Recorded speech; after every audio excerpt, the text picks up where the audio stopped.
Сәлеметсіңдер ме екінші сынып оқушылары? Бүгін әдебиеттік оқу сабағынан 3 және 5 сабақтарды орындайтын боламыз. Менімен бірге орындаңдар. 3 сабақ кітап оқи аламын. Бүгінгі сабақта біз мәтін мазмұнын түсінеміз және кейіпкердің сыртқы келбетін сипаттап айтамыз. Оның іс-әрекетіне көзқарасымызды білдіретін боламыз. Бірінші тапсырма: суретте не бейнеленген, оның пайдасы туралы әңгімелеп айт. Бізде суретте кітап бейнеленген не балалар? Оны барлығымыз білеміз. Бізде әртүрлі кітаптар болады. Ол сабақ оқитын әр сыныптың кітаптары болады, және де бөлек ертегілер кітабы, немесе басқа да әңгімелер, қызықты әңгімелердің кітабы болуы мүмкін. Сендер кітап оқығанды ұнатасыңдар ма? Жарайсыңдар балалар. Келесі тапсырма: сен кітапханаға немесе кітап дүкеніне бардың. Бір ғана кітапты таңдауға мүмкіндігің бар. Қай кітапты алар едің және не себепті? Бізде суретте мына жерде 3 кітап беріліпті.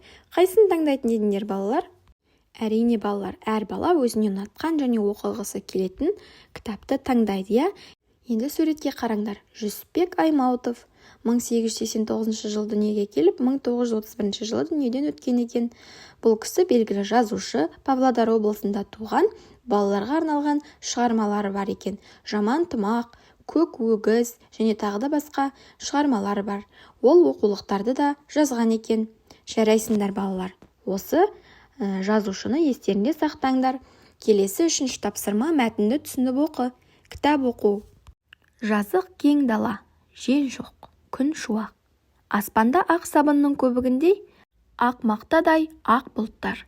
Анда-санда шиқ-шиқ еткен торғайдың дауысынан басқа ешбір тықыр не бір үн естілмейді. Қартқожа жазық далада, көйлек шең, жалаң бас. Көк шөпке бауырын төсеп, күнге қарап, қошқыл маңдайынан тері шып-шып шығып, кітабын оқып жатыр. Оның кітапқа ынта салғаны сонша, жан-жағына да қарамайды. Анда-санда мұрнын да тартып қояды.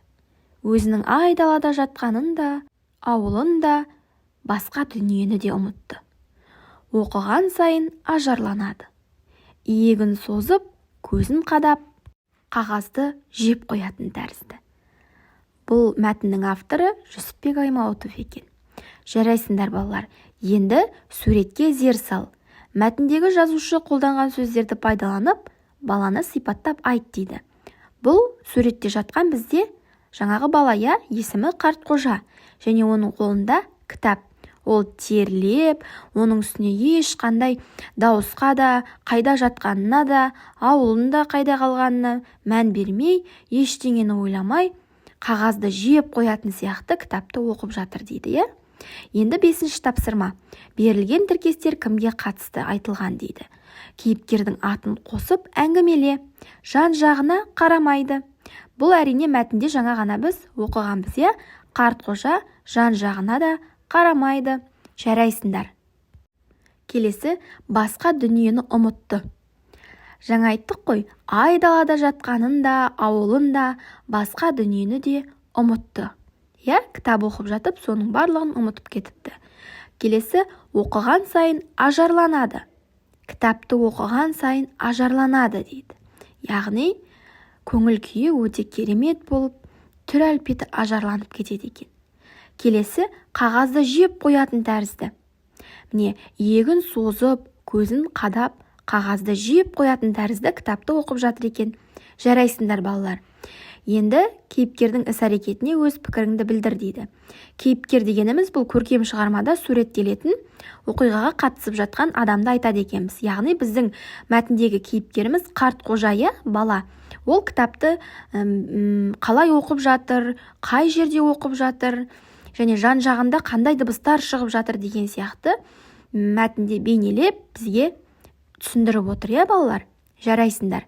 Енді 4 сабақ: мен сүйкімді баламын. Бұл сабақта біз өлеңді түсініп оқимыз және тірек сөздерді пайдаланып сөйлейміз. Жарай ма?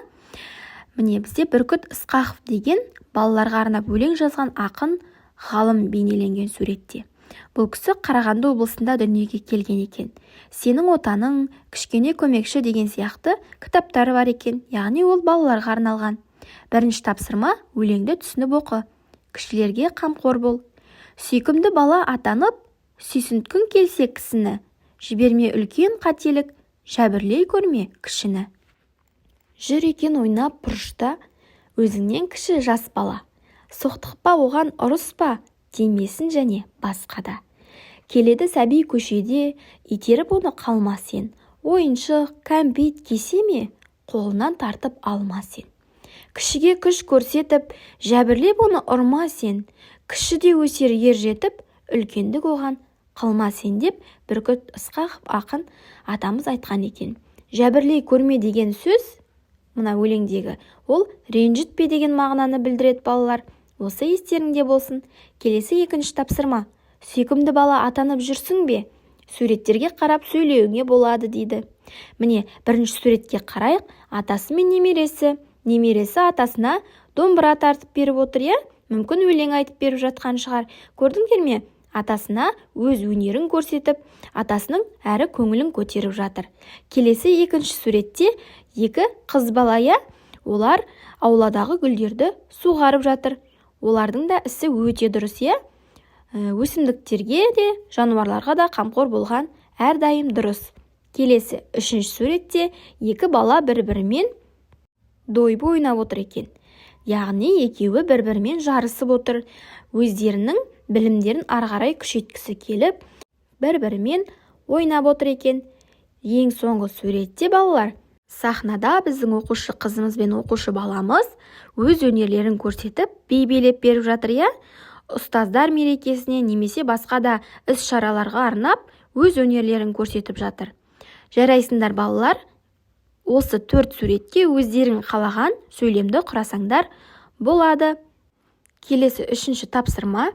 Ақын ойын түсіндің бе? Өлеңге сүйеніп айт. Сүйкімді бала атану үшін не істеу керек? Сүйкімді бала атану үшін балалар кішіге қамқор болып, үлкендерді сыйлау керек екен. Жарайсыңдар. 4-ші тапсырма. Ақынның айтқан ақылын жазып ал. Сүйкімді бала атан, жәбірлей көрме кішіні. Кішіні итеріп қалма. Кішіге қамқор бол. Жарайсыңдар. Енді 5-ші тапсырмаға көшейік. Өнерлі бала, сүйкімді бала деген нақыл сөздегі асты сызылған тіркесті басқа сөздермен алмастырып айтып көр. Міне, тәртіпті бала, әнші бала, әдепті бала, ақылды бала, қамқор бала десек болады, я? Жарайсыңдар. 6-ші тапсырма.